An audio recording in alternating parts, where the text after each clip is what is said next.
All right, guys, so let's take a look at this daily rigor for this week. Let's look at question A. So it says, describe each model with a fraction and a decimal. Okay, so they did the first one for us.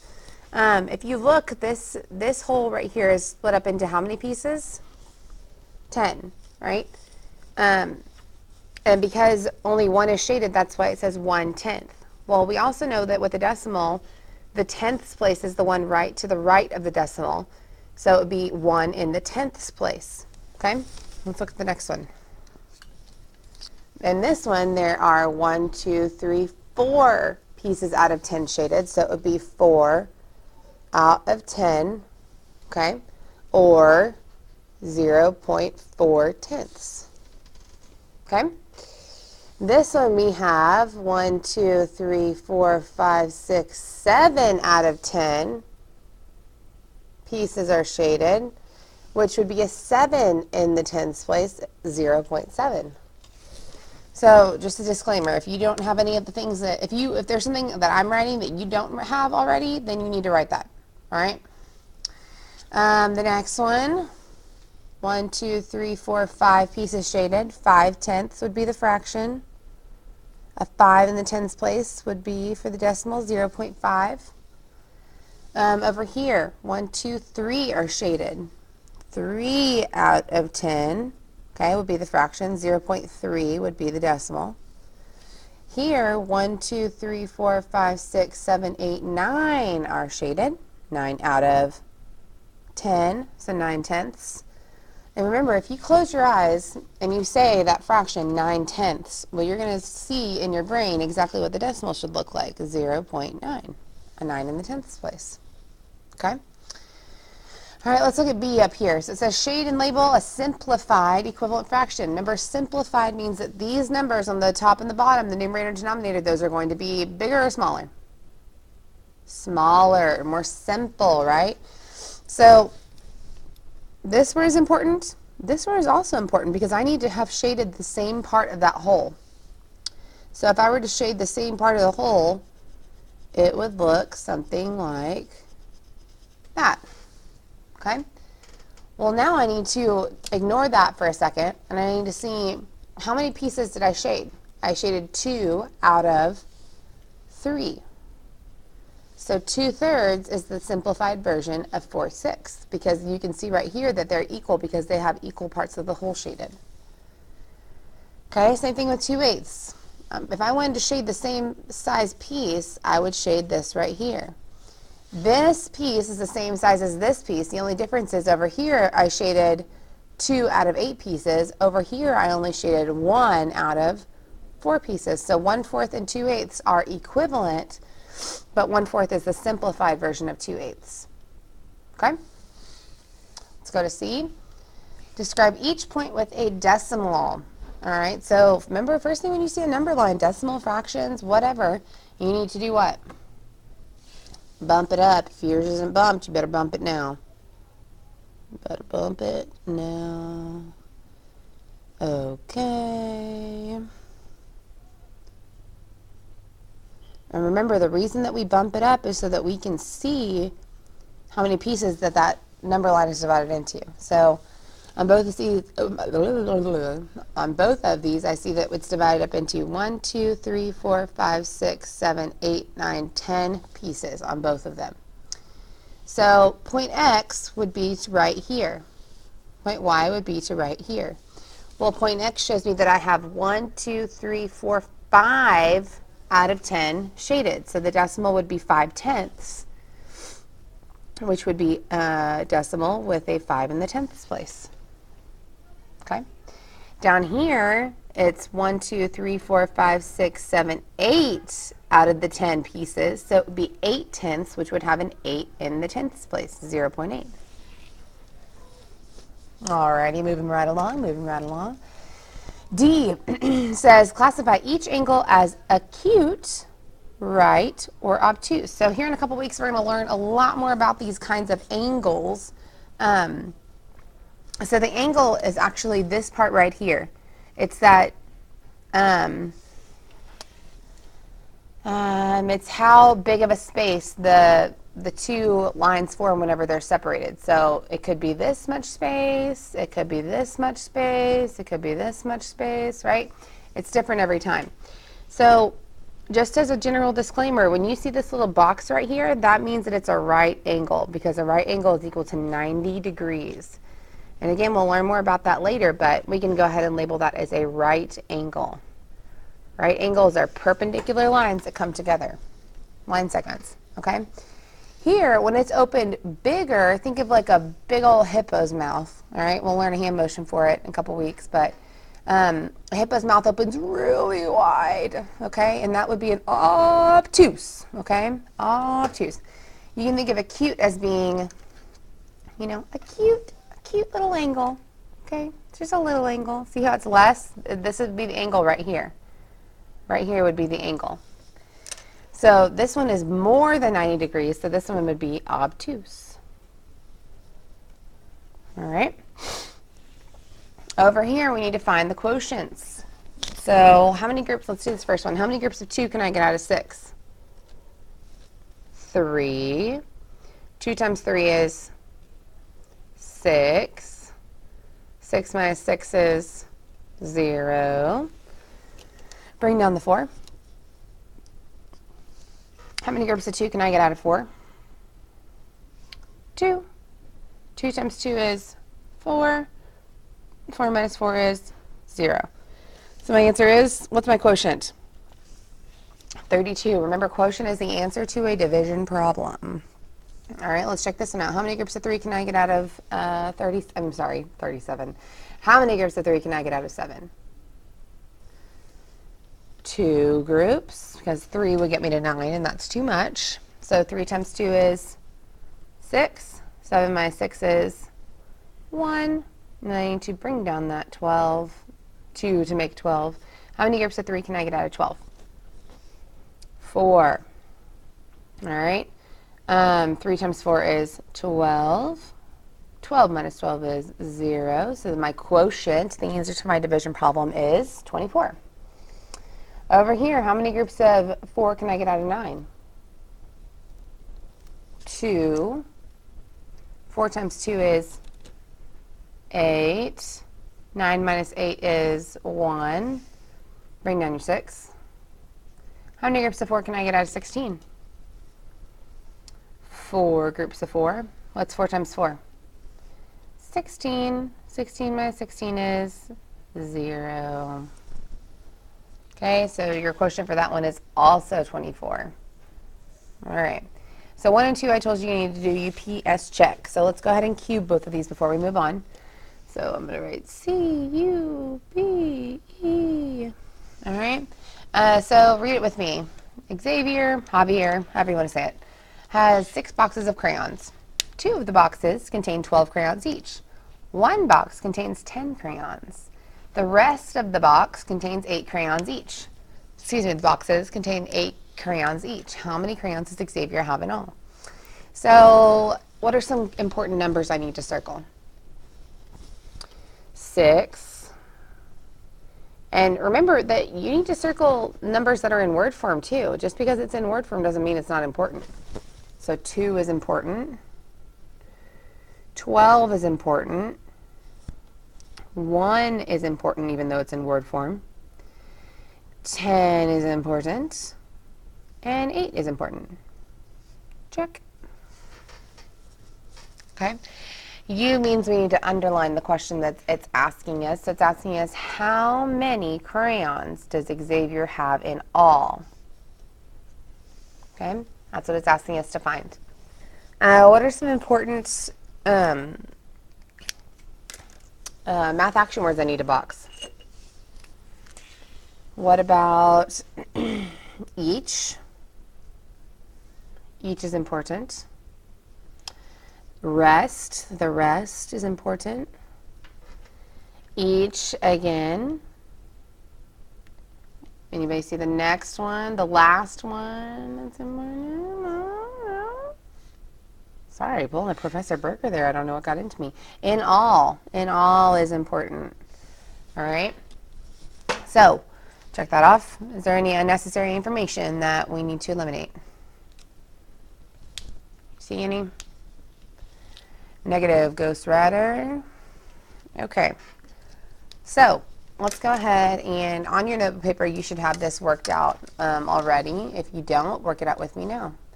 Let's pull this up just a little bit. Just a little bit. All right, so we're going to divide into 4 sections. U, P, S, check. So what's some important stuff I need to write down from that problem? Well, what about the fact that he has 6 boxes of crayons? 6 boxes. Remember, I really only need the number and the label. And it's not talking about like crayons and markers, crayons and pencils. It's not talking about 2 different kinds of boxes. So I'm pretty good if I just write 6 boxes.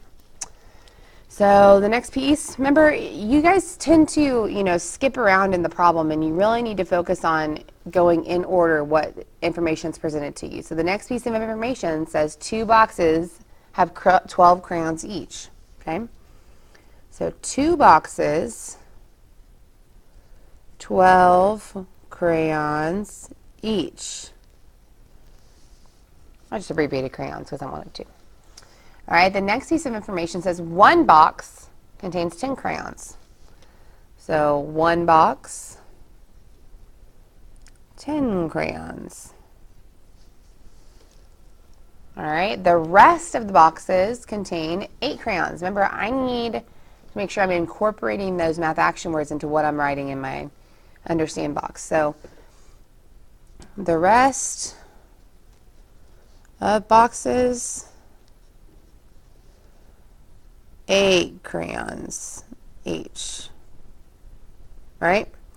Okay, so what am I trying to find here? What do I need to find? I need to find what? I need to find how many crayons there are in all. So I need to find how many crayons in all, period. Put our little cloud bubble thing around it so we remember. Okay, in our plan box, let's go ahead and make our strip diagram. So I'm going to go ahead and move this up for a second. We've already copied down all the important stuff. So let's make our strip diagram. All right, in this problem, do I have a hole? See, I know some of you are saying, yeah, Miss Arthur, we have a hole, 6 boxes. That's not what the problem is asking us. In our problem, it says that they want to know how many crayons there are in all. Do I know how many crayons there are altogether in a whole? Not yet, right?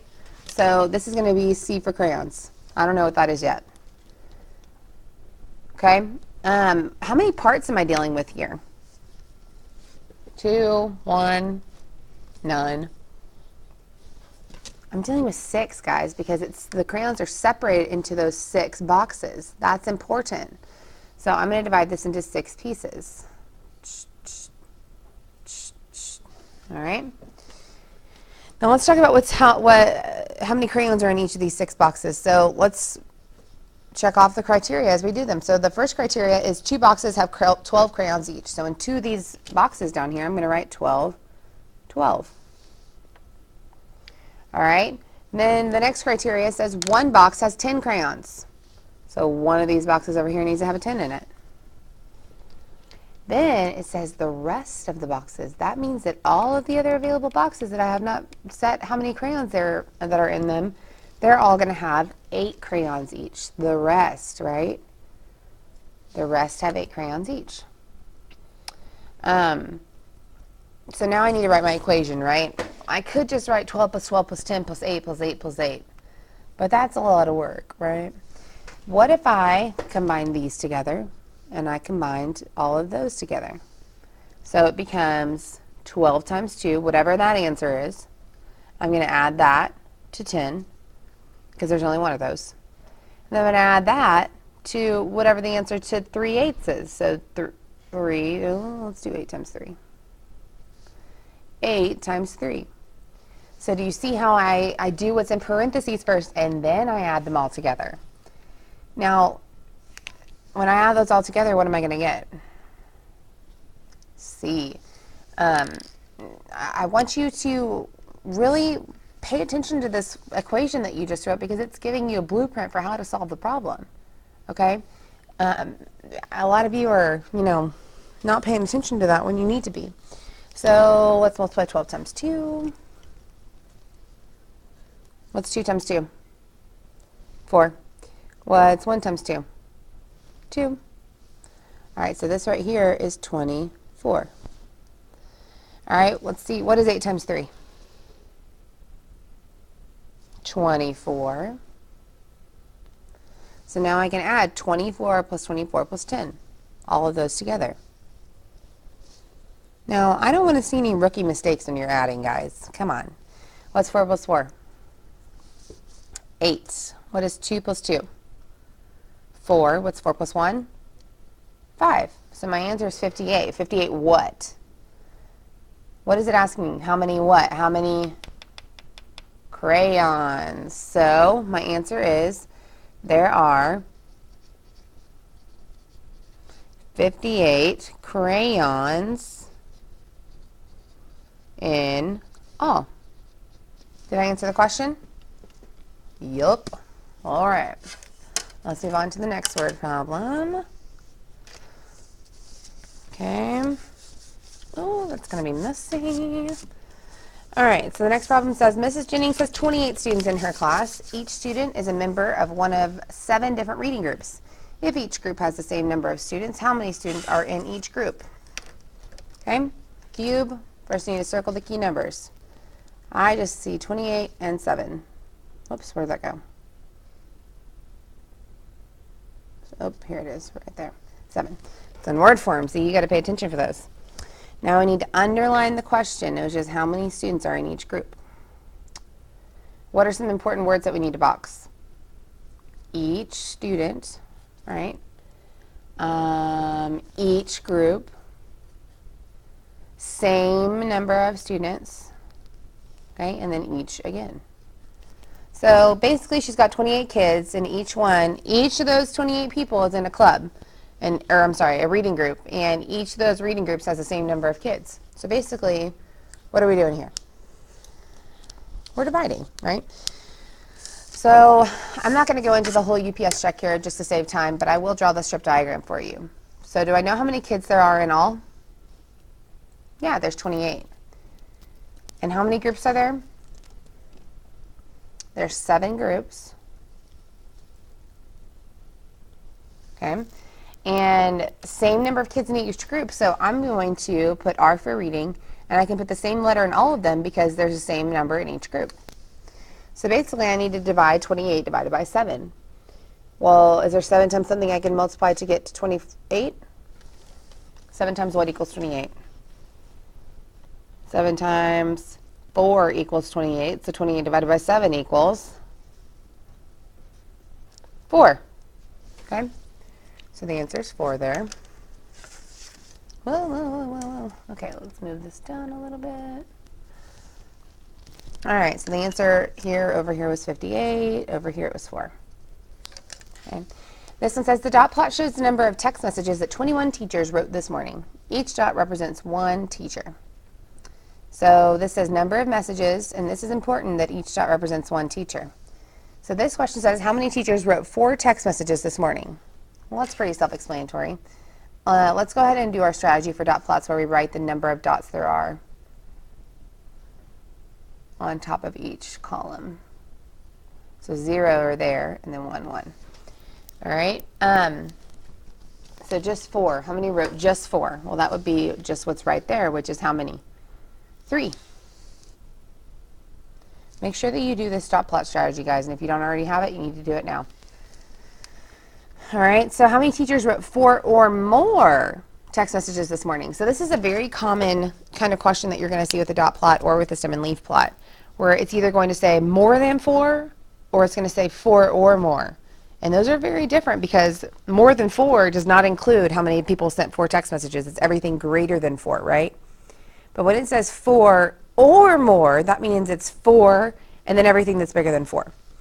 So in this case, it says 4 or more, so I can cover all of these here and add up all these numbers. So 3 plus 2 is 5. 5 plus 1 is 6. 6 plus 1 is 7. 7 plus 1 is 8. And there are 2 8s on this one. Just circle both of them. I don't care. All right, number 3 says, which shape is a quadrilateral but is not a parallelogram? So a quadrilateral has how many sides? 4. So are there any that I can eliminate? Yes, I can eliminate B because it has 6 sides, but I can also eliminate this one because there's this gap in it. A shape has to, like a true quadrilateral, has to all be connected. Okay? So now I'm left with these two. A parallelogram has 2 sets of parallel lines. Remember, parallel means that they are parallel to each other like this, and they're never going to cross no matter how far that they go one way in one direction or the other direction. They're never going to cross. Okay? It would be like this. Like these pens. Those are parallel right now. They're never going to intersect. So this one has 1 set of parallel lines I see right here. But these lines, if I continued them on, would eventually intersect. Okay, this over here, this would be a set of parallel lines, and this would be a set of parallel lines, so that makes it a parallelogram and a quadrilateral. All right, last one. So it says, Ishan. Well, if you can't ever read a name, like if you can't read a name, don't worry about it. Focus on the math part of it. Call them whatever you want. Ishan will arrive at the library at the time shown on this clock. He will leave 90 minutes later. At what time will Ishan leave the library? Okay, so some of you are going to look at this and you're going to say, all right, that is 2:15. That is 4:15. No, it's 3:15, right? Because the small hand is the hour hand and it's pointing past the 3, so that means I'm in the 3 o'clock hour. No matter how close it gets to 4, until it touches the 4 number, until it's pointing directly at the 4, it's still in the 3 o'clock hour. Okay? So he's going to leave 90 minutes after that. I'm going to show you a strategy for elapsed time. Okay?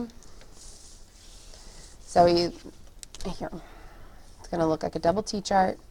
So it's going to say start, end, and you can put rule in the middle, you can put whatever you want in the middle, but basically it's going to be the time change. So let's put change. Okay? But it's the same kind of concept as we've been doing with input-output tables. So if he started at 3:15, how many minutes are in an hour? 60, right? So could I add 60 minutes and have it be an hour? And then add the rest of the minutes after that? Yeah, that'd be a good strategy.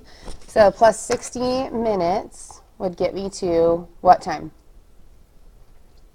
4:15, right?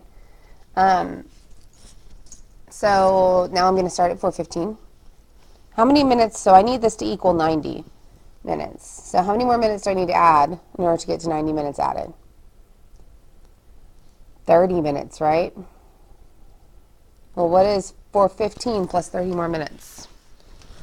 Well, I can add 15 plus 30, and I'm going to get 45. So it would be 4:45, okay? Which is C. Alrighty, guys. Thanks for watching. Great work.